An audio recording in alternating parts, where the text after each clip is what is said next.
Hello, Easy Nation, and welcome to another episode of Darth Easy's Movie Anatomy. This week we are talking about the cult classic film Braveheart, one of my favorite movies of all time. I feel like I've been saying that a lot on this show lately, and really we're still trying to find out what this show is really going to be about. So each week, as I said at the first episode of the show, is I'm going to take a movie that's kind of similar to what's coming out this week in theaters. This week, Mary Queen of the Scots comes out in theaters. Scots. I just want to highlight that. Scots.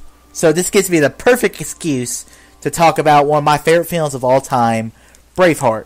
Braveheart's a film that came out back in 1995, won Best Picture, won Best Director for Mel Gibson, and it's one of my favorite movies of all time. So enough introductions out of the way. Let's get right into this film about Braveheart. So Braveheart, like I said, it's one of my favorite films of all time. The basic premise for people who don't know what Braveheart is, it's a biopic on William Wallace. Kinda the history is kind of scaled up a bit to make it into a huge film. The basic story is William Wallace he's a kid from Scotland whose parents get killed. He goes off to live with his uncle and leaves Scotland for a long time. He returns to Scotland, finds this girl he knew as a kid, marries her, and the English basically have this right called First Night. And the basics of it is they could take the wife of a Scotsman born wife into bed for the first night to bless this marriage. So Willie Wallace and his girl basically they don't want he doesn't want to share his wife with a English lord. So he basically marries secretly, but the British find out about it and they kill her to get to him. And he basically goes on this one-man murder machine revenge tour to avenge his wife and bring freedom to his land. And the basic story is it's him and his other Scotsmen are going around Scotland fighting the British. They're trying to bring freedom to Scotland and trying to get away from this tyranny. So what makes this film so incredible is just Mel Gibson. Mel Gibson, this was his second directorial debut as a director, and Mel Gibson was a guy who, we look at Mel Gibson today, we know there's a few screws loose in that head of his, but this film, I think for him to be as good as he is in this movie, it's just incredible. And this movie has a very interesting cast, because really, if you look at this cast from top to bottom, I'll get more into it when I get into the star profile of this movie. But really, the cast is really it's a no-name cast other than Mel Gibson leading the show. And the things about this film I really love. First off, the action. The action is really incredible and to watch. But the movie is really steered front run by Mel Gibson. Mel Gibson just does this performance where you really feeling for this character of his, where he is just like, he's trying to figure stuff out, he's trying to bring freedom to his people.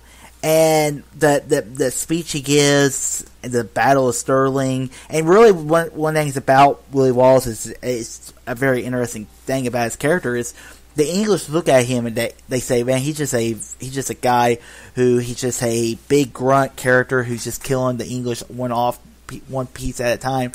But really, it's his wits that make him as powerful as he is. He's really good at strategy. He knows what to do, what not to do. Like at the Battle of Stirling, whenever he pisses off the English to get them to get into a fight, he tells the English lords. He tells the Scots lords to say, let's take your men and flank them in the behind. He's like, we can't do that. We can't divide our troops in half. He said, do it, but make the English see you do it, because it makes it look like they're retreating, so the English will get overconfident, send out the rest of their forces, and then the Scots can overwhelm them. Even though they don't have as many forces as the English, they can defeat them with smarter strategy. And that's the thing about character of Willie Wallace is really good. Another character which is really interesting character is Robert the Bruce. And you know, that movie just came out, The Outlaw King, which was the story after Braveheart about Robert the Bruce, how he became king. And Chris Pine does not do near as a good job as what this guy does as Robert the Bruce. He is so good in this film, and really, whenever the scene whenever he has to betray William and sides with the British and with the English, and whenever he sees William's eyes, it completely crushes him. And he says, all my life, I've just been a guy who has the Lord, who has the people, who has everything he ever wants. They do it because they have to follow me, because of my Lord, because of my titles. But I want to be something that actually people want to follow. I am never going to be on the wrong side again. And it was a really great character moment for that character. And I always say this, but the ending of Braveheart, whenever William is tortured, and the English are trying to break him to bring him to basically admit that he is wrong and make him a fool and basically kill his crusade with William. William just refuses to concede, because he realizes if he concedes, if he says mercy, everything he fought for has been for nothing. And whenever they're torturing, everyone's yelling mercy, mercy, with the great James Horner score. This is probably my favorite score from the late James Horner. Whenever he yells freedom, the hair on the back of my back just stands up, and it's such a powerful acting scene. So let's get right into this thesis of the movie. A thesis statement is basically what you're saying. This is what you go in if you go into a bar and you're talking about Braveheart. This is the only thing that really matters about the film.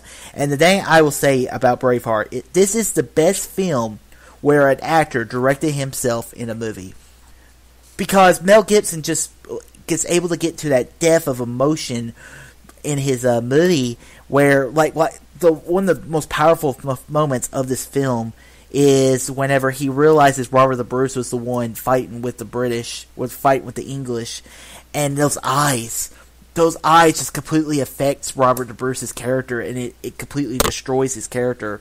And then also just the emotion, just the way Mel Gibson is able to direct himself. And you see those eyes when he's cutting the English who killed his wife.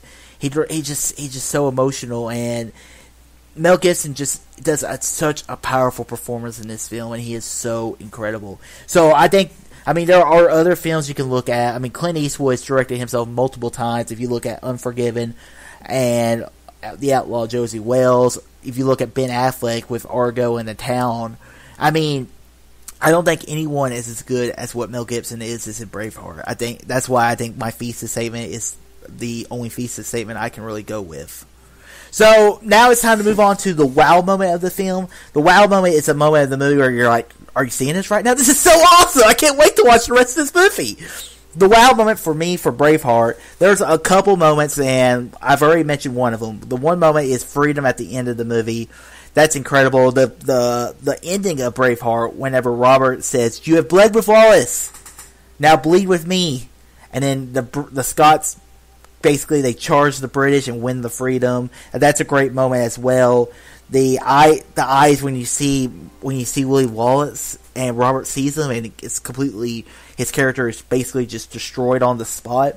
But the moment I'm going with is the freedom speech. I think I love me a good movie speech, and when William is, whenever he's saying he's like, "Run, you'll live," for at least for a while, and it's just basically he's giving them this scenario where he's like, and you'll die in your beds many years from now, and you'll just want to go back to this one moment, to come back here and tell our enemy that you may take our lives, but you'll never take our freedoms.